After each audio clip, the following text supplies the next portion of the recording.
This part of our program gives everybody an opportunity to think of questions for all 5 of our panelists today who were discussing the theological and historic backgrounds to the crisis. I teach here at Catholic U at the law school, so I am not a theologian or a historian. So I have a lot of questions, but I'm going to turn it to you for your questions.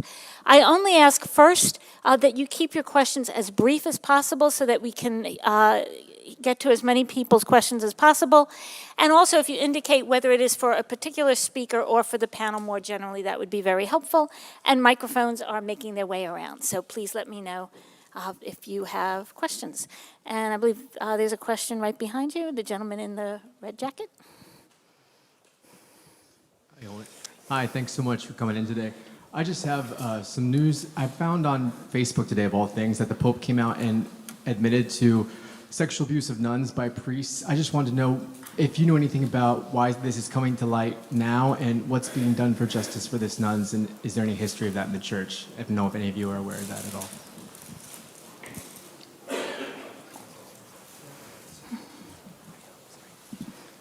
One reason it is getting attention now is because a magazine or a publication on women that's affiliated somehow with a Vatican publication. I'm sorry I can't tell you the name, but they just did a long article on it. And the problem of women religious being used as sex objects by priests and bishops, or raped or sexually assaulted. But it is something that among women religious has gotten attention for the last 20-some years. It was a key piece of Protestant propaganda in the 16th century. Absolutely. And then usually in many cities where that turned Protestant, it gets even worse because in many cities they would sort of secularize the convents and dig up stones and find buried babies. So it was a very common piece of Protestant propaganda, not only that the priests were abusing the nuns or that the nuns were willingly engaging in sex with priests, but that they tended to kill their children. That was Protestant propaganda. So, yeah, there's evidence that some of it was true. Other questions? I just want to add there are a couple of cases in the past centuries where things like this did occur, and there were occasionally examples where the clerical and lay authorities worked together to punish the perpetrators. So I just want to make sure that that's said as well. Yeah. Over here on this side. Sister Bauer, first of all, I'm from Wisconsin, so I'm very pleased we have someone who does not have an accent on this. Thank you very much.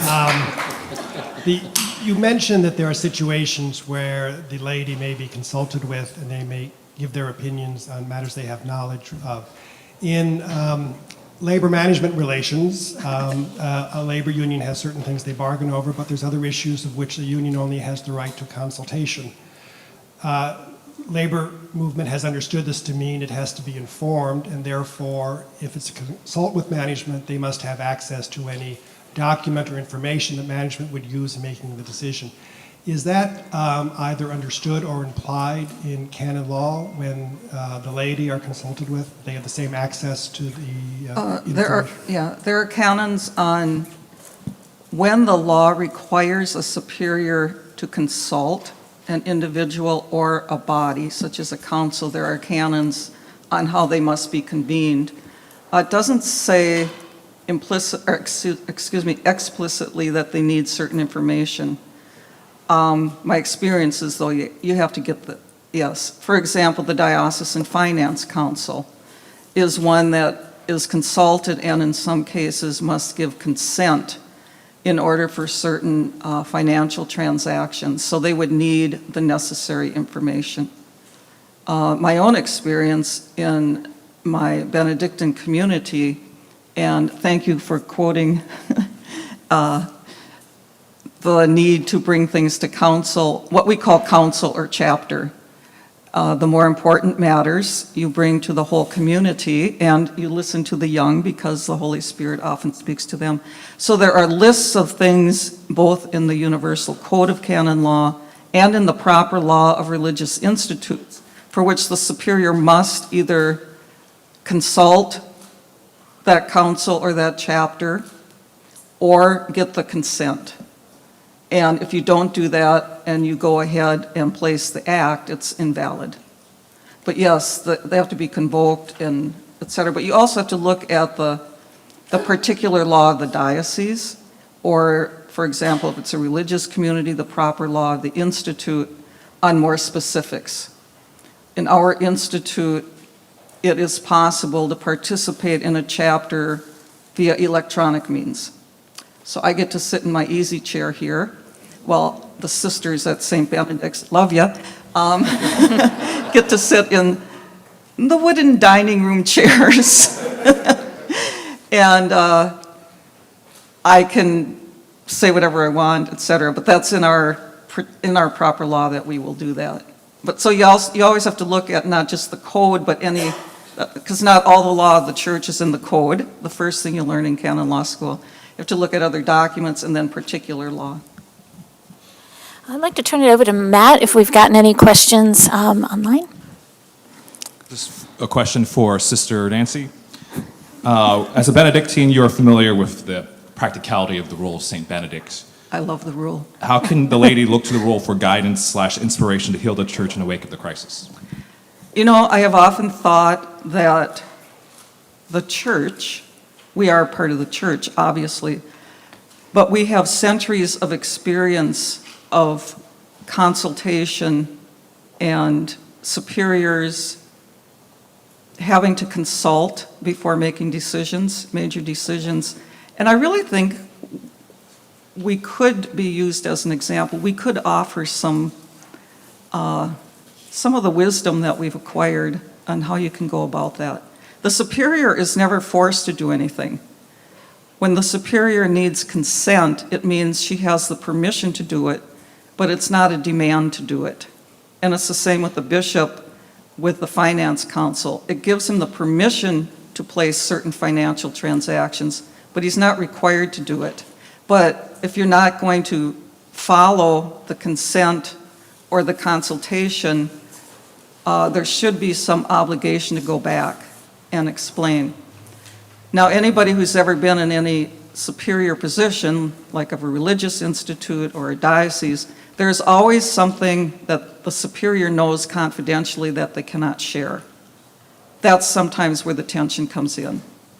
If you consult and then make a different decision because you know something that you cannot share, that's just one of the, I guess that's how superiors live through the cross.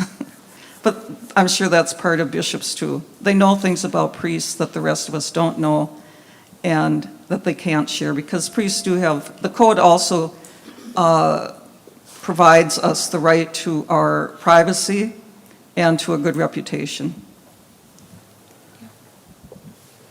There are other panelists here too that can answer questions. Any other thoughts before we move on? Okay, I think we'll go to this side now.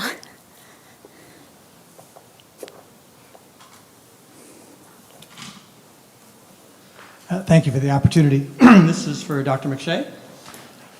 And my name is Jim Neighbors. I used to run the DoD Sexual Assault Prevention and Response Office. One of the things we put into place back in 2010 and 11 was an actual capability, and forgive me for the analysis of the military to the Catholic Church. I apologize for that right up front. However, I studied the Jesuits, so I'm okay with that. Yeah. However, we ran into the issue of undue command influence. I'll just call it that way, in which, in our case, the enlisted would not report against an officer in the case of something of this nature because of a fear of retribution, loss of everything. But we put in a reporting system worldwide during that time frame that allowed all of our troops to be able to report on anything they saw. To use a phrase, if you see something, say something, I think was... it has been extraordinarily successful from the point of view of pointing to how much the issue is at hand. where it is, when it is, what's involved. Any thought is the Catholic Church putting an actual capability to allow the laity to collaborate on what is happening? Thank you.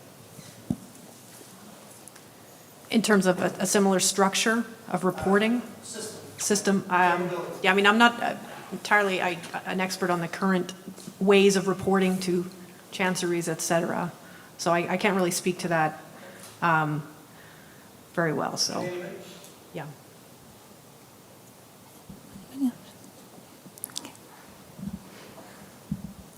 In only one way, it's kind of similar to what the Inquisition was trying to do, right? Well, you know, with the difference that I guess in the DOD system, there's anonymity. Yeah, there can be. Well, for the Inquisition, there was no anonymity for the people who denounced or gave witness testimony, and that could lead to problems. So I think the anonymity, in case of somebody who's fearful that someone higher a position than they will rebuke them or actually, you know, cause them to be demoted, anonymity would be a good thing to have, or the possibility of anonymity. Thank you. Okay, question over this way. Well, I just wanted to follow up with your comment about anonymity, because we actually have that in healthcare. I was the head of a large program in an academic medical center. We had anonymous reporting if there were, you could use anonymous reporting for medical errors. And it was a very effective system. You had some occasional inappropriate reporting. Somebody was just angry at someone else, of course. But it solved a whole lot of issues because someone who felt that they were in a minority situation against a prominent voice could express that voice if they needed to, and it would be explored explicitly. I would say just one other thing about that. If we did not speak up, we were considered guilty of that malpractice, if there was a malpractice, for example. And we ought to give some thought to that as well as when we think of these issues. Responses done. We'll go back to the online questions to see if anybody else has one. This is for Professor Eire. Based on your experiences as a youth, do you see any similarities between the destruction of the church by secular authorities in Cuba and the difficult situation of the church here in the United States? I would make no comparisons, none. The situation in Cuba is vastly different from the situation here. There is no freedom of expression. There's no freedom for everyone. There's no freedom of expression, but for the church in particular, the church is constantly hamstrung. The Catholic Church actually gets better treatment than evangelical churches because the Catholic Church as an institution is organized in such a way that the government can control it more closely. So actually that's not a good thing, right? But the evangelical churches, they're loose cannons.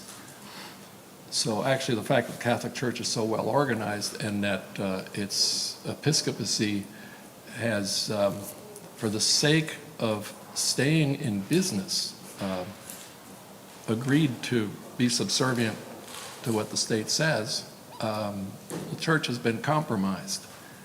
Here in the United States, we don't have any such problem. Okay. The gentleman at the table in the back. I'm sorry. If I can make a quick follow-up, I think the question about Cuba brings to a head something I wanted to say, which is that some of the problem is the Catholic Church wants to respond this on the worldwide level. And that's understandable. The Catholic Church has resisted a sort of drift toward national churches, rightly so. I think if you look at Protestantism and at Orthodoxy, the drift to national churches is problematic.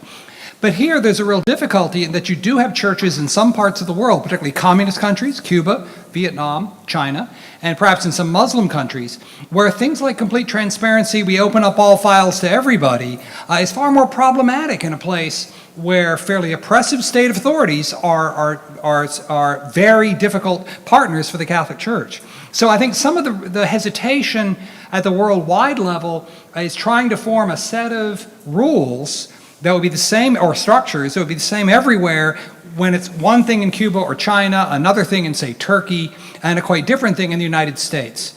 That's some of the problem. I think there needs to be more flexibility in allowing, for example, reporting structures that may be rather different in some parts of the world than for others, or how one develops sensitivities for how things play out in different parts of the world. But I think, as we saw with the bishops here in November, some of the issue here is the difficulty of the Catholic Church trying to respond to particular issues in particular cultural and political situations, while still keeping some uniformity at the worldwide level, where it's one sort of thing in Cuba, another thing 90 miles away in Miami. So my question, actually, I'm thinking back to President Garvey's analogy of the bride, and I'm trying to imagine, this came up earlier, I'm trying to imagine that I'm trying to be a better husband to my wife, but at the same time I know that my boss at any time could transfer me to a different wife. At whim. That makes it hard, it seems to me, to build the proper relationship to my wife. And so my question is, we've been talking a lot about, if you want to say the husband-wife relationship, the clergy-laity relationship.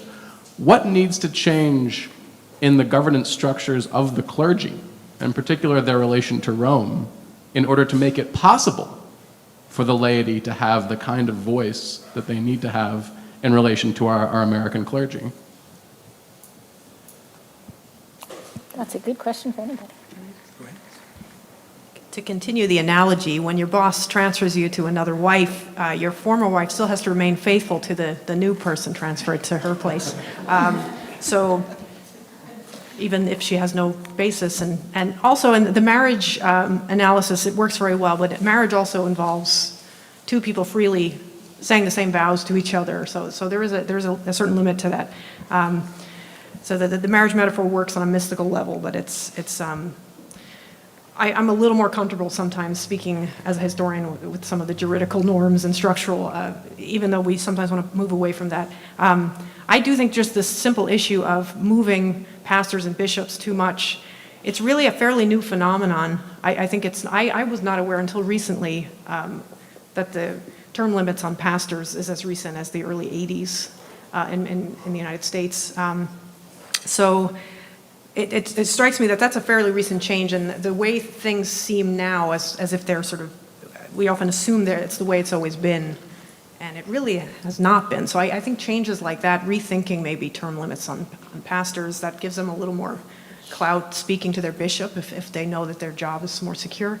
In the early modern period, you had the problem before the Council of Trent of absentee bishops sort of living it up and court cities and stuff like that, and then Trent forced them to go back to their diocese and stay there.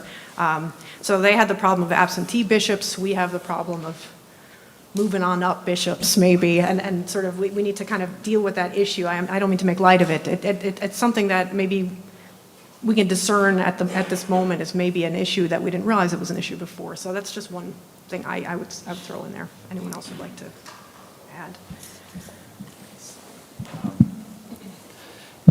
I think another reality is that for Catholics, most Catholics, the bishop is a non-entity. Meaning it's not meaning that it has to do with him personally, but that he plays almost no role in the day-to-day life of believers. The pastor, the parish is what matters. Many Catholics will obviously know who the Pope is. They may not follow like what the Pope is doing, but they'll know the name or so on, but it doesn't affect their daily life. But it's the pastor who does. Whereas for pastors, the bishop is a huge figure in their life. And so I think we have different experiences of that in different ways. And so it would be interesting to see how do laity deal with sort of the shift of bishops or the transfer of bishops. How do clergy deal with that beyond inevitable retirements? And I think there's also a sense in which, sometimes you get the sense that some dioceses or churches are more important than others. If you're a rural diocese and you get a bishop who's in his early 50s, chances are he's not going to be there for 25 years. He's going to go somewhere else, and then you start to becoming like, well, we're the farm team, and that's bad. And the move is hard on people. I had a former pastor who spent the first year in our parish in a state of depression, minor depression, because he loved his previous parish and he didn't want to move. And he gave himself to our parish, but it was very hard for him. And that takes a toll on people. It's not just like changing spouses like that, but all that entails, it's very psychologically hard. Of course, sometimes the priest and the people are happy to move on from each other, or the bishop, but I think in general, the stability is what should be determined, and it helps people work things out. It helps people from kicking cans down the road and saying, my successor will take care of this. I don't have to make these decisions, or so on. So I'm a big believer on a variety of reasons, including Benedictine reasons, for stability. There's a question here up front.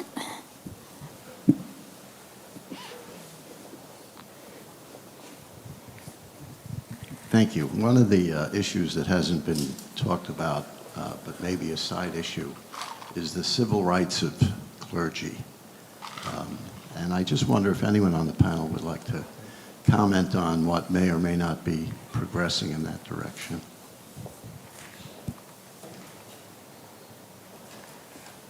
Could you say what you mean by civil rights of clergy? I'm not quite sure. Credible accusation is sufficient for punitive action. Go ahead.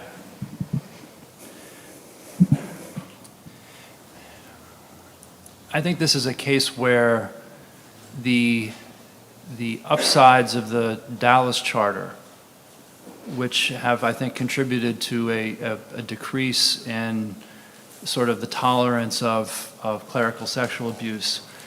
The downside is that I think the bishops in some ways have, I don't want to say have thrown their priests overboard, but they've set up a very difficult relationship. And because bishops failed to act earlier, they lost what I think is a rightful discretion in dealing with different cases. Now, every bishop is going to say, I'm going to report this right away under any circumstances. In the one sense, you can say, well, if it's not a credible accusation, then it will be, shown to be so.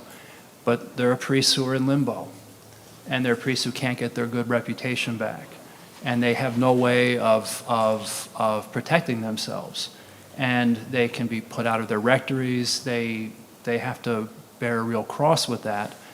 I don't know the solution to that other than to say that it's a very real fear for priests. All it takes is one accusation and everything can spin out of control.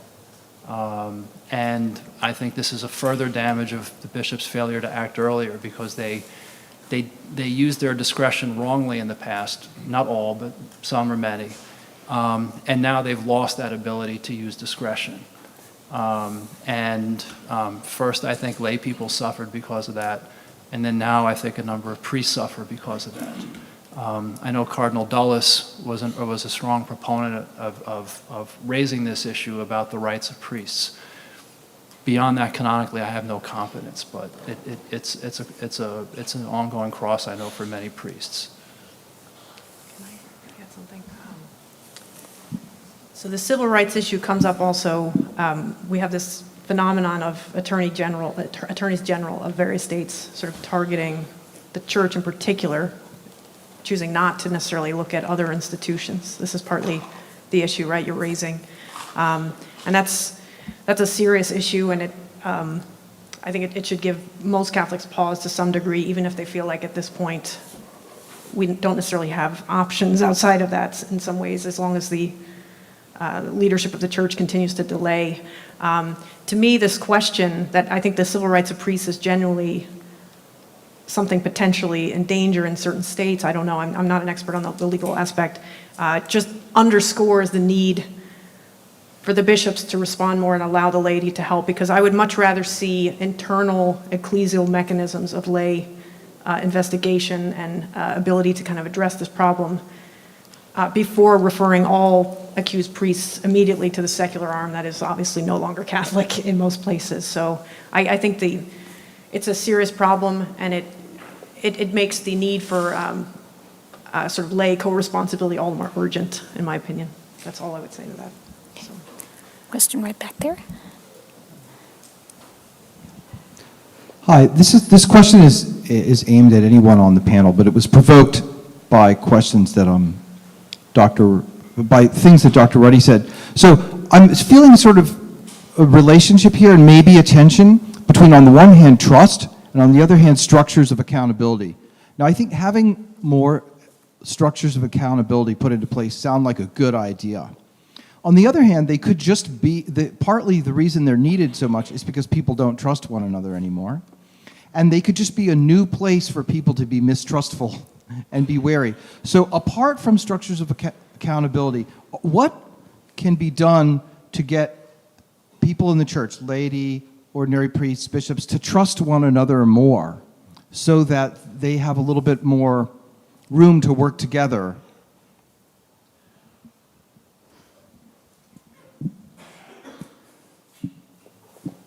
I think the first thing is to admit when you've done wrong, whoever that is. When you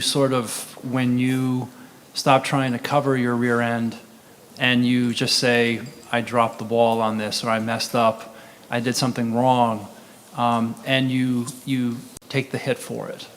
When there is self-sacrificing behavior, that's what I think, in a marriage and a friendship, that's what deepens trust. And in some senses, as I said in my paper, people will sin, people will commit crimes. It's not to excuse that, but it's the cover-up. It's the refusal to acknowledge that's the thing.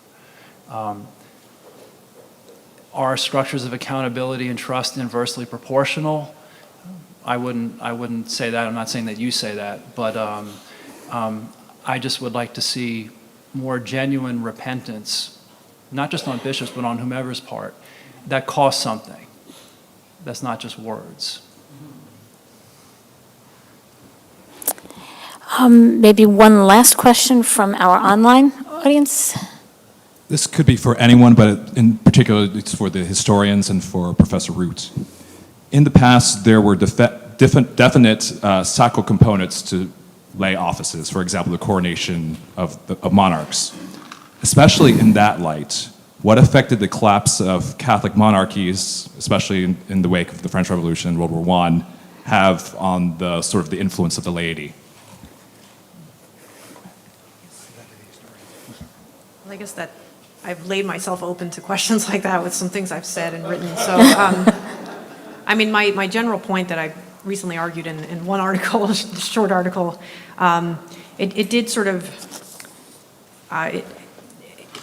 it gave, the laity had a way, at least some lay persons, when you did have a Catholic states, a sort of consolidated, something kind of on the level of the bureaucracy of the church. So you could talk about kind of a marriage of church and state in a more kind of terms of equals to some degree. And once that's gone, you have this new problem that I raised briefly of you could be a Catholic layman working for a state bureaucracy, and you have sort of new scruples about sort of using secular power, to investigate the church and so on. But there's also this, I sketch it out, not to recommend my article, but I explain it much more eloquently than I can at a microphone, but there was a tendency, the church, to preserve its liberty from these newly aggressive secular states, started to kind of phase out a lot of sort of lingering ways of selecting bishops in different ways, sort of lay control, and also control by lower clergy, monastics, these different ways of kind of having some input on the governance of the church. They start to get sort of phased out, and the powers get absorbed by the episcopate and the papacy in a kind of more bureaucratized way. So I feel like there's a story there that I've barely scratched the surface with, and by looking at it straight on it's not necessarily that we need to kind of look back at this model of church governance in the past, but maybe there are sort of things that we lost that we didn't realize that we lost until fairly recently. So I don't know if another historian would like to Just step in and see. one very obvious change when you have a secular state, be it a monarchy or a democracy or anything else, is that Rome becomes a lot more important. Rome literally becomes more central, because what these sacred monarchies tried to do constantly in Europe before Europe became secular was to control the church as much as possible. So the authority then resides in Rome, not in Paris or Madrid or any of the places where the monarchs hang out. I can say two quick things. One, I do think it points to the importance of prying apart the lay clergy issue and the church-state issue, which have often read and piggyback on each other, but are today clearly different. Second, part of the problem is when Luther called for lay intervention, when the bishops wouldn't act, you knew perfectly who the lay people were. I mean, they were the princes, or in city councils in some places. The problem now is not clear who the lay people are with whom the clergy is to collaborate. I mean, that changes the situation when you no longer have a clearly Christian nobility and state structure. And there's the problem then that the church will select the clergy will select the lay people that they want, whereas they were stuck with whoever the Duke of Saxony or the King of France was. So we are in a transition period here, which requires both some structural ways of change and some conceptual ways of change. Well, before we conclude, one quick question for everybody on the panel. You've discussed complicated issues today, and there's certainly not one single thought to guide us going forward. But if you had one thing that you would want to share as something to keep in mind as inspiration going forward, anything that you would want to leave us with as your last remarks to the group before we wrap up?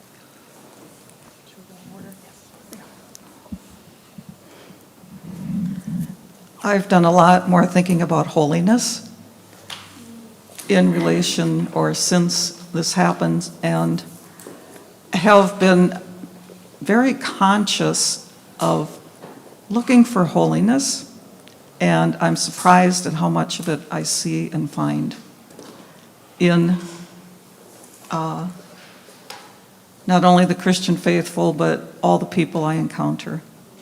The parents walking their children to school on the streets of DC, waiting for buses, the homeless people, going to parishes and watching parents with their children. That kind of keeps me, I think, on an even keel. Look for holiness. If there's one takeaway point I want everyone to take away, is that the church's history, the church, her experience, there's a lot there in the past we can look to for some inspiration, some insights about lay co-responsibility with the clergy that does not involve revolutionary or even Madisonian nice constitutional overthrows of the church hierarchy. I think the Catholic tradition has things in it already, and we can also get insights from our Protestant brethren as well without becoming the Lutheran Church or another church. So that's what I would like people to take away from me. Yeah, I would second that. And if there's anything left that I have to add about history and how it can help us, is precisely what I said before, that it teaches us to be always vigilant, have faith, have hope, relish the holiness of the people who display it, but always be on the lookout for things that have been happening for 2,000 years or more, because if it's been happening for 2,000 years, right, any actuary could tell you there's a high chance it's going to happen again.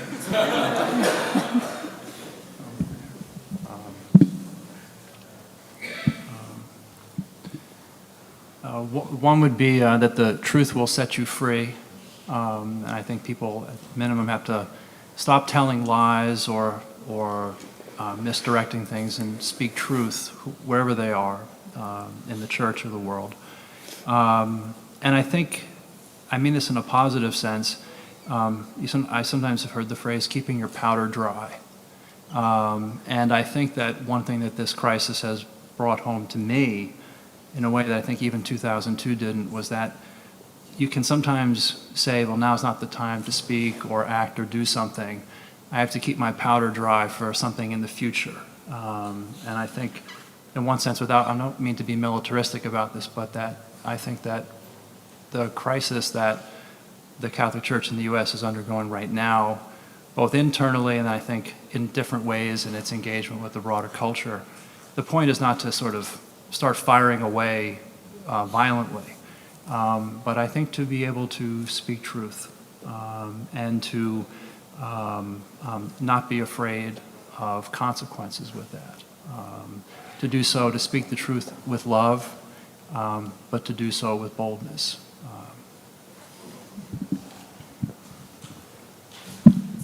My going ahead thought, I mean, fairly prosaically, is a motto of scholastic theology: distinguish in order to unite. One makes distinctions, but you have to pull them back together. I think the distinction of clergy and laity is grounded in the divine constitution of the church and part of the strength of the Catholic tradition.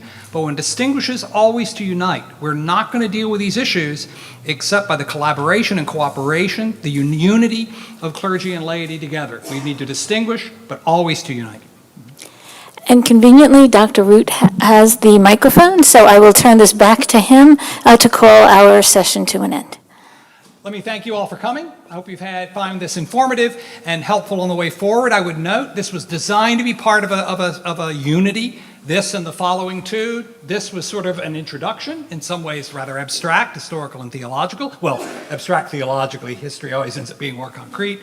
The next conference on the 26th of March here at CUA will be on the causes of the crisis, a rather different kind of session. Then on the 25th of April, we will really get practical and ask, given these backgrounds we've had today, given an analysis of the causes, what can laity concretely do to engage these issues? We hope you'll be with us on those two further sessions. Thank you for being with us today. Goodbye.